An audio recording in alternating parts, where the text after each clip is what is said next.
200 Shades of Grey in Astoria, 2011.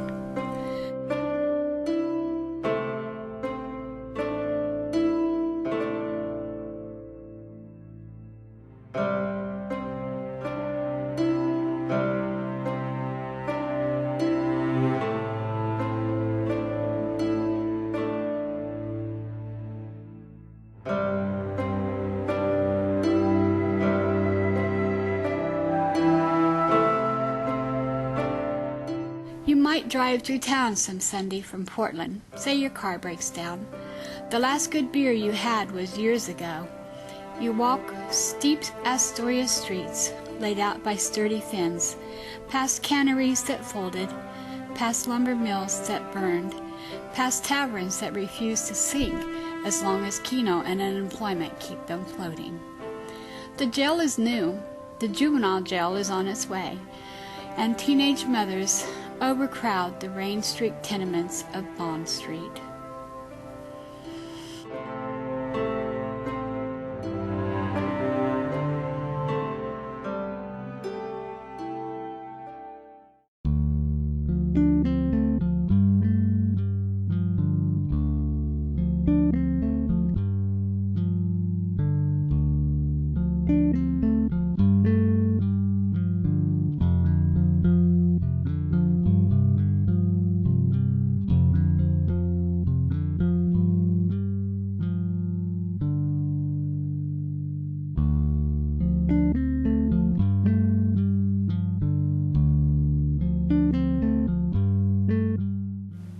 The principle supporting business now is fear.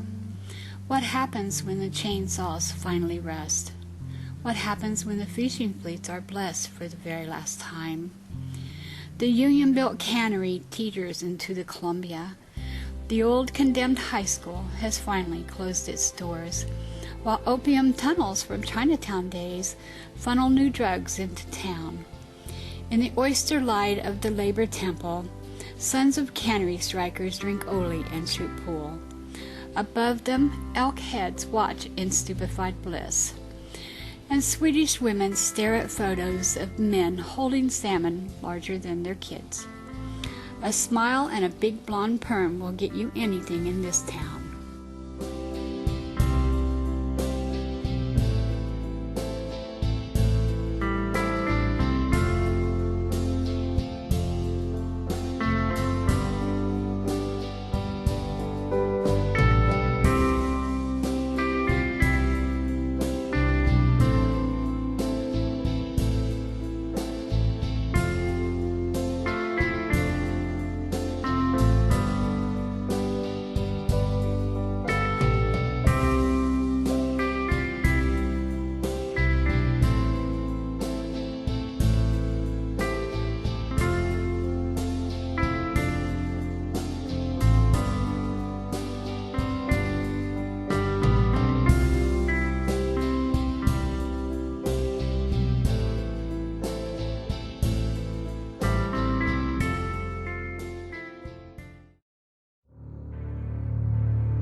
Isn't it time to go back?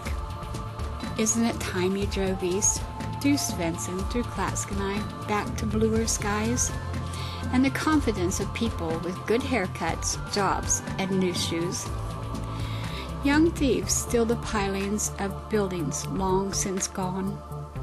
Vandals destroy gray warehouses that once housed fishermen's dreams. Haven't the fragments of our town shown you that nothing is real but decay.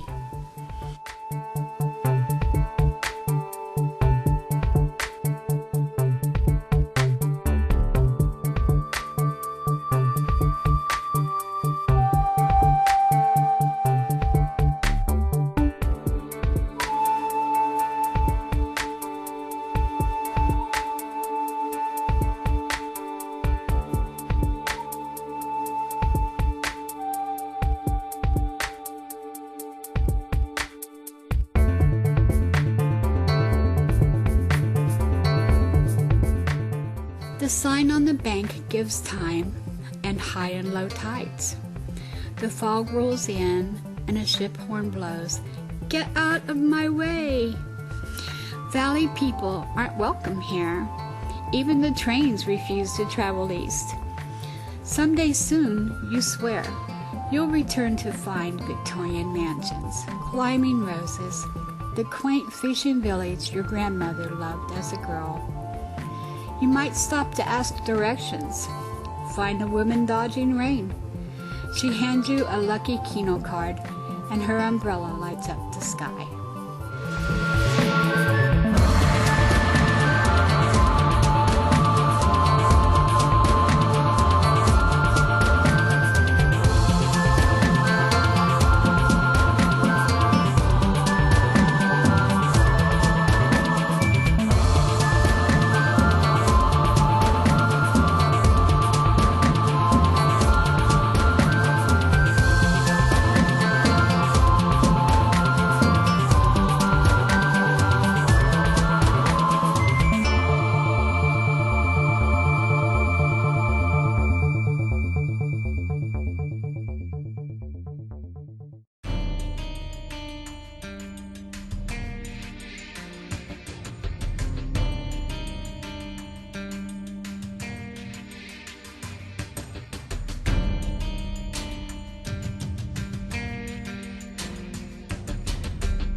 Thunderous rain pounded the tar-soaked planks of century-old piers, as seagulls cawed their nervous cries, dancing radically in the air above. Distant sea lions could be heard loud in song, and it was easy to envision them lounging lazily on the East End docks before mealtime came to lure them to the dark waters of the Columbia. Peering to the fog opposite to the west, I smiled as the day's cruise ship lazily slid into its mooring, casting long lines to the starboard before deploying vessels and dropping anchor.